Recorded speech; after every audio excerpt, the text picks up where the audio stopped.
or at least engage students in most situations. Exams, worksheets, projects, textbooks, and a whole lot of zoning out. Imagine for a second that the curriculum could be taught in a way that actually interested students and drove them to want to learn. It is through play and forms of interactive media, video games, that we could do this. Not only can video games significantly impact the classroom, how they do is what will open new and innovative voluntary and educational opportunities. On to my first point. Video games present a core attribute that other forms of media do not: interactivity. It is through this and other aspects of games that can successfully convey information. The Federation of American Scientists determined that the rate of progress in the world is rapidly outpacing what is being taught in the classroom today. One of the ways that this can be remedied is through Minecraft. And if you don't know what Minecraft is already, it's a nonlinear sandbox type game where you mine blocks and you put them on top of each other and you build stuff. There is a point to the game, but I'm not going to talk about that. But yeah, QCraft, which is a modification of the game's base code, simulates the concepts of quantum physics inside the game and is being used by educators throughout the US. There's also a teacher in Kuwait who has created a massive world for his students to explore ancient cultures through exploring historically accurate locations, and I'll get to that later.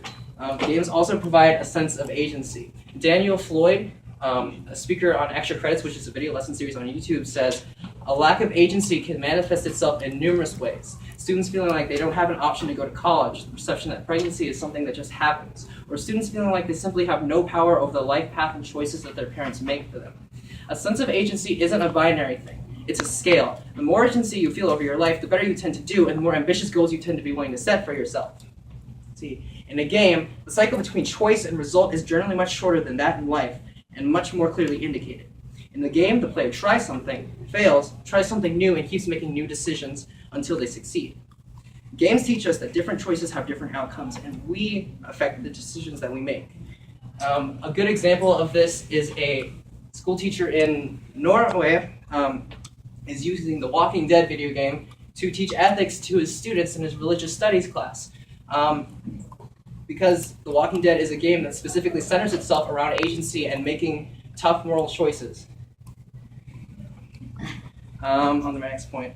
The potential for games and interactive media in school also encompasses the stimulation of voluntary drive to learn outside of class and creates incentive for problem solving. One of the ways that this can happen is through tangential learning, and Floyd explains this as not what you learn by being taught, rather it's what you learn by being exposed to things in the context in which you're already engaged in.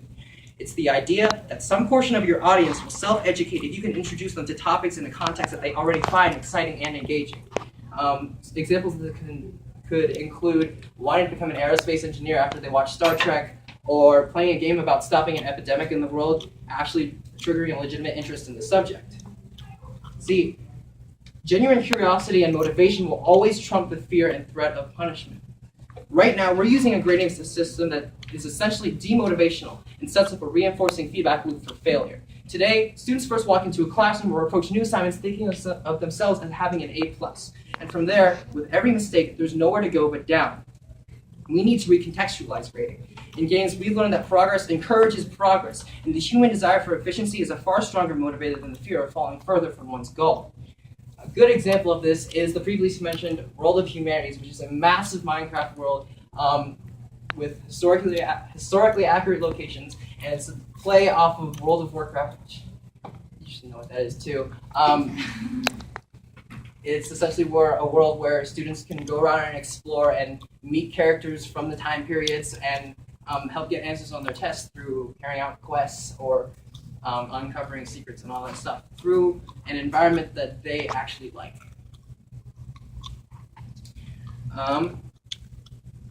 There are scores of real-world applications for video games already in the classroom today.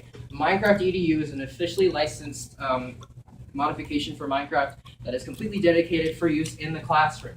And it's being used by over 2,500 schools worldwide today and over 100 in Australia. I don't know why that statistic is separate, but yeah.